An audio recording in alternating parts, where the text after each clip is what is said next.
Welcome to a very special edition of Quarantine Virtual Cooking with Chef Hilly. What are we making today?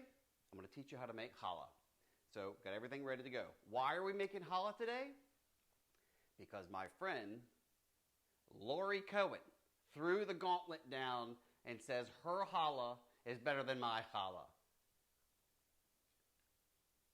So Lori, I am making it. I'm going to show you what a championship challah looks like, and we'll see you tonight. But for the rest of you, I'm going to teach you how to make a five-generation challah. I was taught to make it by my cousin Barbara Walensky, and it's really good. So it's really simple. So I'm going to do this in 4 steps, so you don't have to wait and watch for the 2 hours of the rising, because you would just blow your brains out to having to watch dough rise. We are going to do this in stages. It'll be 4 videos showing you how to do it. Let's get started. So first, you're going to come over here. People say when you rise yeast, you've got to have it at 105, 110, 100 degrees. Who knows that? Do you know that? No. So here's my foolproof way of activating the yeast. So treat the yeast. I was told by a chef one time, treat the yeast like a baby. You've got to bathe it, and when you make a bath for a baby, it's bath water. It feels good, right? So you just come. If it's a little too hot on your forearm, if you would not take a bath in it or put your child in it, it is too hot for the yeast. All right? So we need 2 cups of warm bath water. Don't go to the bath and take it out and send me warm temp. That's perfect for the yeast. Now, yeast also needs food. And what do you feed it? You feed it sugar. It's a point where this is a time where people make the biggest mistake. So put your sugar, 1/2 cup of sugar. Let's go through that as well. 2 cups of water. Warm water. Warm water, thank you. 1/2 cup sugar. 2 tablespoons of yeast. Now, I use Safe Instant, but you can use anything out of the grocery store. It's totally fine. 2 tablespoons. Can you show them the bag that you use? This is what I used. And this is what every pizza place in the world uses. Not maybe not necessarily the world, but a lot of places use this. It's a high quality. I buy it off Amazon. They don't have it in the grocery store.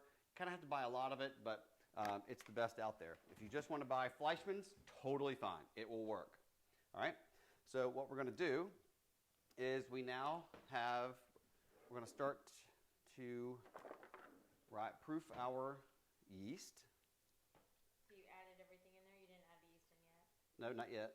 So you just kind of melt the sugar. And what you're doing here is you're making sure the yeast works and it's going to proof up. It's going to activate. All right, it's going to take a couple of minutes for that to happen. And when it does, you know it works and you know your bread's going to rise.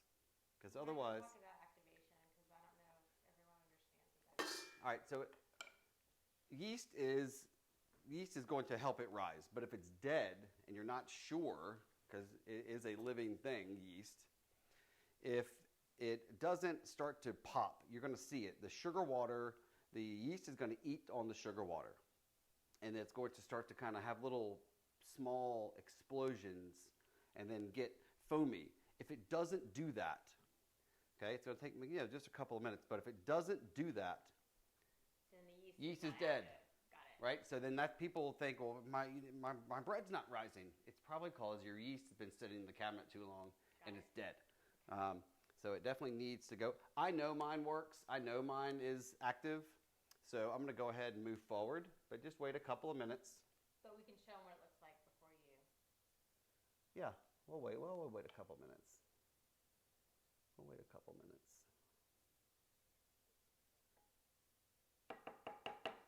All right. It's a very slow process. That's why we're taping this and not doing this on Sunday, because it's a long process. You're going to have 4 hours of your time blocked off, mainly for the rising, because it's like 2.5 hours of rising. get there. So we're waiting so I can show you. It's like watching. Oh, this is why Water we don't do it boil. on Sunday. Right? But you can start to see it. It's starting to get foamy. Do you see that? Mm-hmm. All right, so the foaminess starts to work. If you let it go a little longer, you'll start to see little volcanoes underneath the water. It's not going to come above the water, but you'll see little explosions under the water. But the fact that it's getting foamy, Oh yeah. I yeah, saw see one. it? Yep. See it? There it goes. It's activating. It's eating the sugar water, and it's coming alive. You can now move forward. Okay. Okay.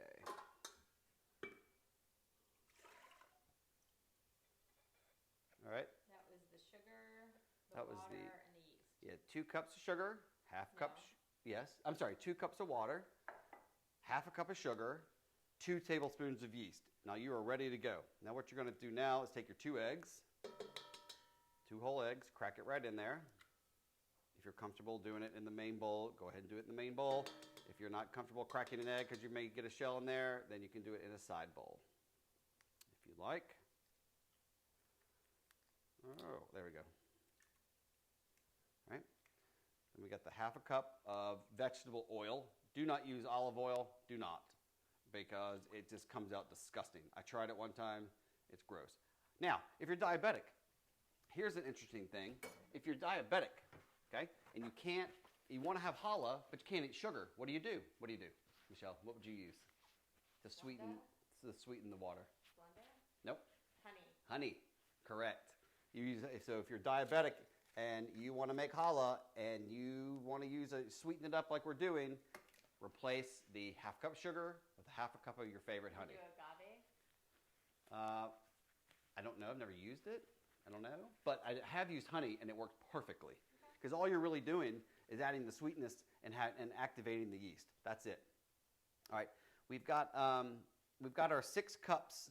It's 6 to 8 cups of flour. Now, I want you to use King Arthur flour if you can find it. It's the best in the grocery store. It's the best in the grocery store. In your opinion. No, it is, because in the grocery store, you don't get as high quality as in a restaurant quality flour. Why is that? Because it's a little bit more expensive. But King Arthur has a higher gluten ratio inside the bag, so it's just a step, maybe a couple steps below a bread flour or an all-purpose flour for commercial purposes. And So it's worth it. and don't get the bread flour. The bread flour, for whatever reason, doesn't work with this recipe. It makes it too dense. So go with all-purpose. If you cannot find King Arthur, then I know because my cousin Barbara makes it with Pillsbury. This works just as well. I've used Gold Medal. I've used White Lily. I've used the other flours. They do not work. They won't hold the dough together. So good backup. That's a good plan B. Yeah, good backup. Those 2 right there. Those I know are successful. All right. Now you're going to take a whisk. This is also important. You're going to whisk it. Now you can start to see the yeast is starting to foam up even more, right? You want to break the eggs. And you want to make a egg mixture so it's evenly distributed through the dough. So now, when you put the flour in, you're not going to have a big clump of egg over here or whatever. It's all going to be together. Okay? Pretty simple. You must have a mixer for this because, well, growing up we didn't have it. My mother made it. And if my mom can make this, you can make this recipe. But, oh my God, you want to blow your brains out with trying to do this by hand. So borrow a kitchen. It's a dough hook. This is a must. You cannot use the paddle. You cannot use the whisk. The dough hook is curved like that, so it simulates the kneading of the dough. All right? And you're going to want to slap it against the side of the container and you're going to beat it for a good 5 minutes. Well, we'll show 'em. Yeah, we'll get there. So, dough hook. All right. Dough hook off. 6 cups of flour. Why are we? It's 6 to 8 cups. The reason I say 6 to 8 cups is because. You dump it all in at once. Yes, turn it all in at once. Okay. The reason I want you to use 6 cups to start, it's all based on the weather. If it's humid outside, the dough is going to come out sticky. It's a science thing. So you're going to add a little bit more after you start to blend it or knead it. All right. After you add the flour, it's 1/2 tablespoon kosher salt. Don't forget the salt, because you'll have to start all over again. You can't add it once it turns into a dough.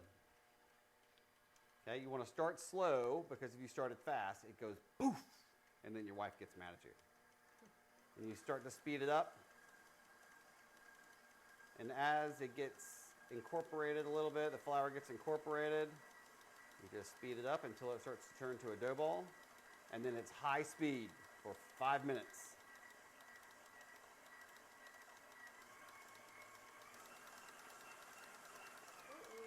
Oh, that's why we cover it. Oh, that's why we cover the tables. I know. I'm just saying. Okay. All right. How do you know when it's done or when it's ready? If it's done properly, it's going to clean the side of the bowl. Completely clean. Now take a look in here. That would mean, see that? How it's still sticky and still stuck to the side of the bowl? It's getting ready to rain, so it's a little bit more humid. So you go to your reserve and just take. Is that plain flour or is that that's mixture? No. This is my. This is just flour. Yeah, just flour. Just adding flour, right? Just add maybe 1/2 cup at a time. It doesn't really matter until it starts to come together. The dough is definitely going to rise up the dough hook. But if it does what it's supposed to do, it cleans the side of the bowl. That's how you know it's ready.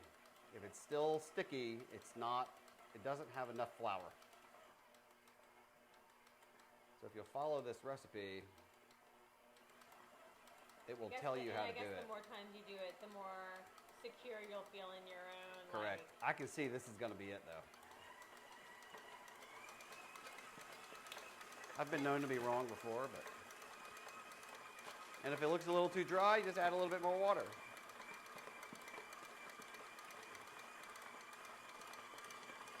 Okay, no, still a little sticky. Yeah, it's sticky still. Still sticky. That's due to the weather outside. Yeah, it's very humid out. Yeah, so if it's not humid, and it's a nice day, it might take 6 cups. The loaves are going to be a little bit bigger because you've added more flour? No. Nope, it's going to produce 2 big hollow loaves. Or you can make a whole bunch of different rolls with it. Or you can do one huge hollow. You can do whatever you want.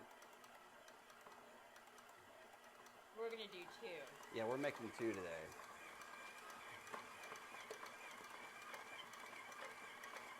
Lori, are you taking notes? Yeah.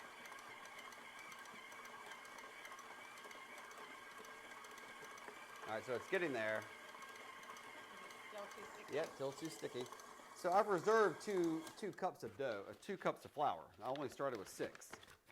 So, and of course, always cook with my grandmother's pots and pans.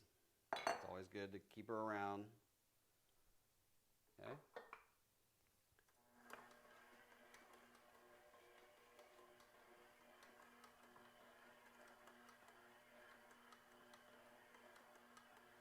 Again, I'm just going slow just to keep it clean. Once it starts incorporating a little bit, we're going to get it going. Now you see the dough rising up on the dough hook. That's a good sign. You see that? Mm-hmm. Yeah, no, we see it. Yeah, let's go ahead and scrape it down too. But that's a good sign.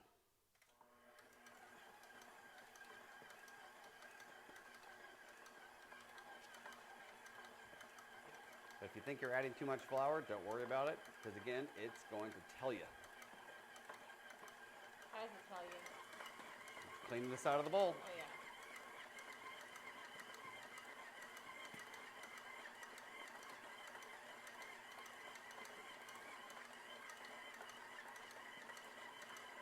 we're very close now.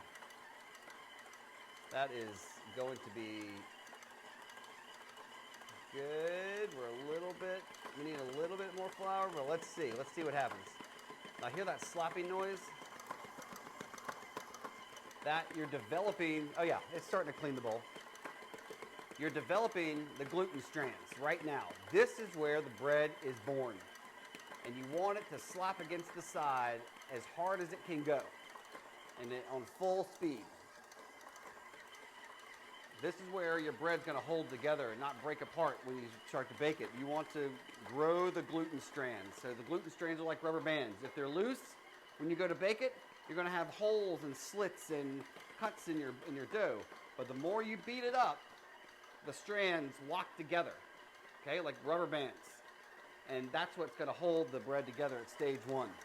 So if you take a look, you can see the bowl's pretty clean.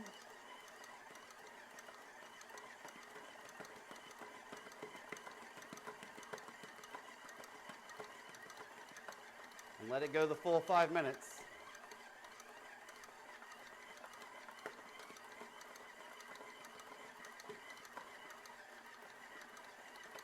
I had a question. Somebody asked me a question: when to add raisins in? When can you add raisins or your flavorings, or if you want to make it a sweet dough or whatever?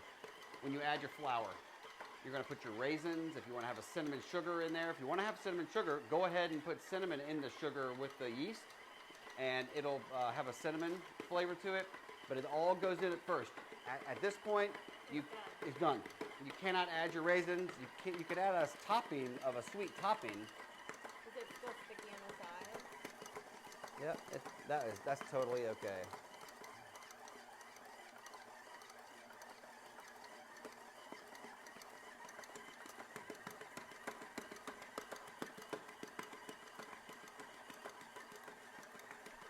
You may have to hold the mixer because it'll walk away from you. Watch. It'll move on you. The saran wrap does help. It'll help kind of keep the feet, but it will fall right off the table.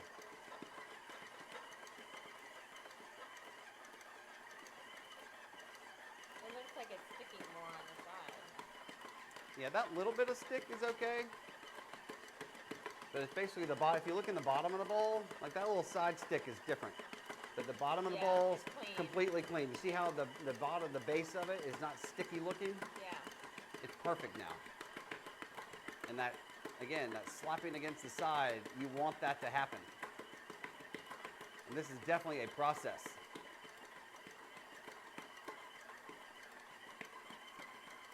I can see it. I can see it developing really nice.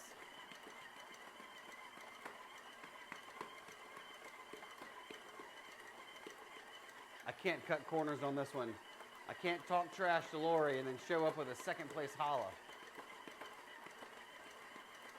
you sure the sides are okay? Yeah, it's fine. The only science to this part is the chemistry part, and where you want to get the yeast rising and measure out your flour. Now you can see it got a little cleaner on the bottom. If we were to scrape the sides, it would come right off. Now, sometimes the bowl comes out super clean, but again, just get the visual of what you're looking for. Is that about 5 minutes? Is that close? I don't know. All right, so we'll go another minute. You can't really overbeat it, but it's fair. I cannot stress to you how important this step is right here. Yeah, the bottom of the bowl is perfectly clean. Right, and you can't stop it now. You could, no, you could, but you don't need. That's not going to do anything. That's not going. But you get the idea that this time it's about 95% clean. Sometimes it comes out 100% clean, but you kind of. But the bottom has to be. Right, you get the idea if you look into it. You can kind of see it.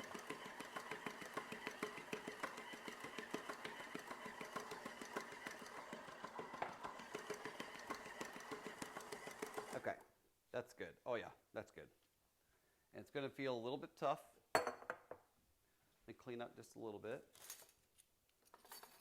We're done with video A, and there's going to be, I believe, 4-part video. You'll have to watch A, B, C, and D to get this. Okay, I'm done with that. All right. Take your dough hook off. All right. If you have, let me get my bench scraper if you need it. You can give it a little taste too. It's good.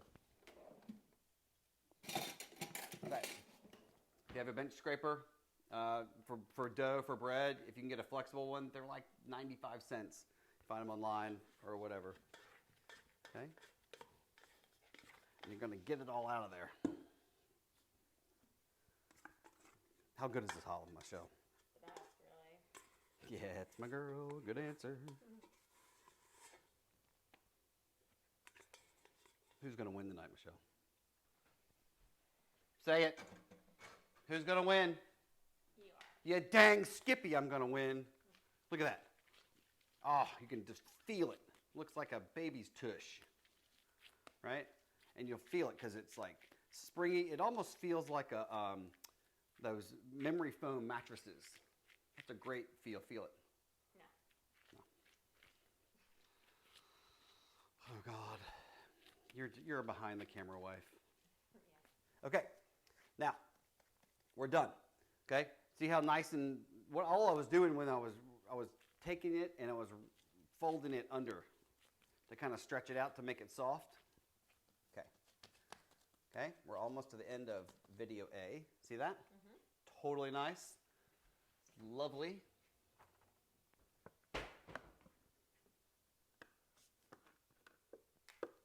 Okay, little secret. Okay, you're going to let this rise. Now, in the summertime, I'll get to it. I'll get to that.